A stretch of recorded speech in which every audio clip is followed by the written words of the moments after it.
crime scene, The Vanishing at the Cecil Hotel on Netflix. Let me start by saying that I've heard of this story before. I saw like a top 10 video on YouTube, like a top 10 most mysterious videos, something like that, right? I was kind of familiar with what happened, so I wasn't going to be too surprised with this documentary. At least that's what I thought. I thought it was going to be about several different cases, several different things that happened at that hotel. But they mostly focus on one case. That's Elisa Lam and her disappearance. So like I said, I already knew what had happened, but with these docs, man, they go in deep. I mean, I went down a rabbit hole when I saw it on that top 10 list. I kept looking for more videos about just that case. And yeah, nobody really knew what happened. It was just like a big mystery. But this documentary right here solved the whole case. Not only with the police, but YouTubers and people online, they helped crack the case. So while I was watching it, I was taking notes. So let me go to my notes real quick. One thing that was unexpected, nobody ever talked about it, at least the videos I saw, were that she was heavily into online messaging. I think her preferred app was Tumblr, and she would post a lot of personal things on there. So you get a glimpse into her mind, because she put real sensitive stuff in there. And yeah, she was heavily depressed, bipolar, just going through a lot of stuff, you know, internally. One thing I quickly noticed is that one of the people being interviewed in this documentary, a former LAPD detective by the name of Greg Kading.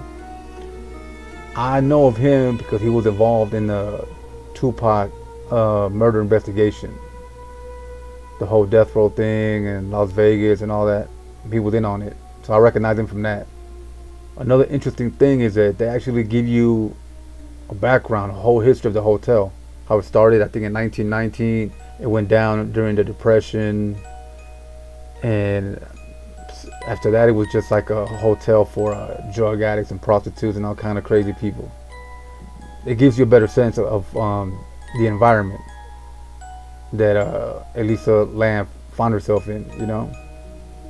One of the things I noticed when I first saw this video a few years back was the elevator acting kind of weird. How it just stayed open while she was acting all bizarre and whatnot, and nobody could explain it. Nobody. And now it turns out that she had roommates, at least for a short while. I always thought that she was by herself during that whole time in Los Angeles, you know, but she had some roommates for a short while. But according to the roommate, she was acting kind of weird, you know, acting kind of erratic. So they kicked her out, and she got a room by herself. Yeah, that hotel, it attracts a lot of negative energy, man. That's all I can say about that, because of all the places that Richard Ramirez, that fucking Night Stalker guy, could have stayed in, he chose that one. I mean, in the documentary they showed that another serial killer chose that hotel.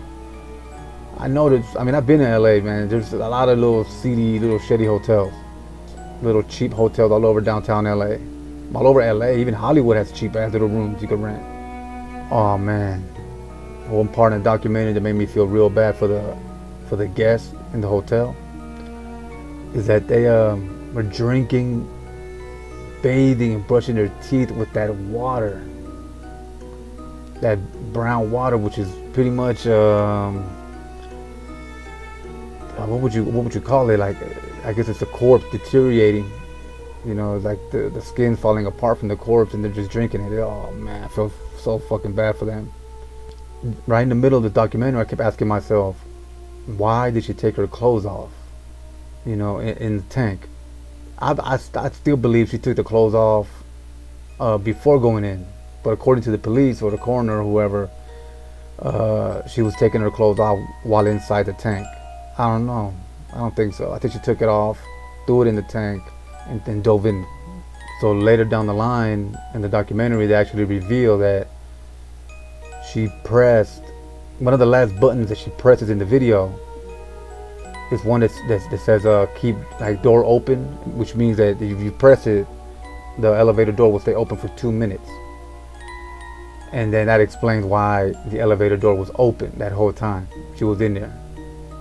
That's like one mystery solved. And someone in an interview with local media said that the hatch was closed. So that had everybody wondering, like, wait a minute, if it was accidental or suicide, how did she manage to close the hatch? And I was thinking the same thing, like, there's no way. There's no handle from the inside for you to close that hatch. There's a strong possibility that we might be living in some kind of a computer simulation. I've said it before in other videos. And there's little odd glitches sometimes, right? One of them is that movie Dark Water, and they showed it in the documentary.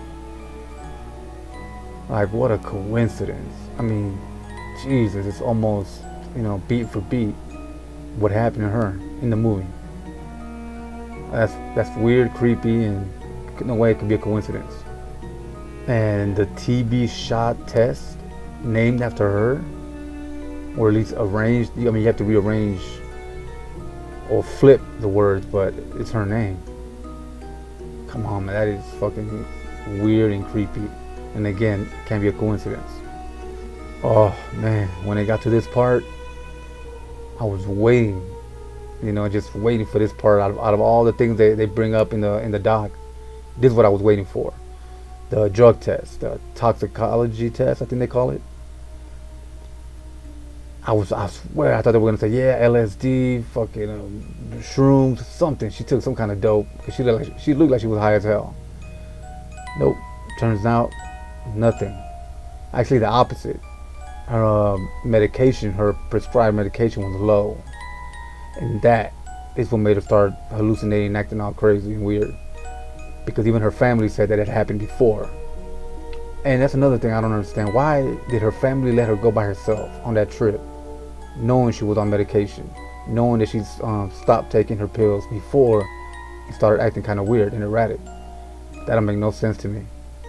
She was also kicked out of a live studio audience, a taping of a show, but they never say which show it was. I'm curious. Now, the final mystery that was solved on this show, and one that had everybody just guessing and coming up with a bunch of crazy conspiracies, was the hatch. Was it open or was it closed when they found her? And it turns out that it was open. So that's it.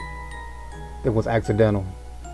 It wasn't suicide. It wasn't murder. She was just hallucinating, going through a crazy episode of her illness, due to her illness, and she accidentally drowned. That is just sad, tragic, messed up things that happen, Yeah, but I really enjoyed this doc. I recommend it from 1 to 10. This gets a 10.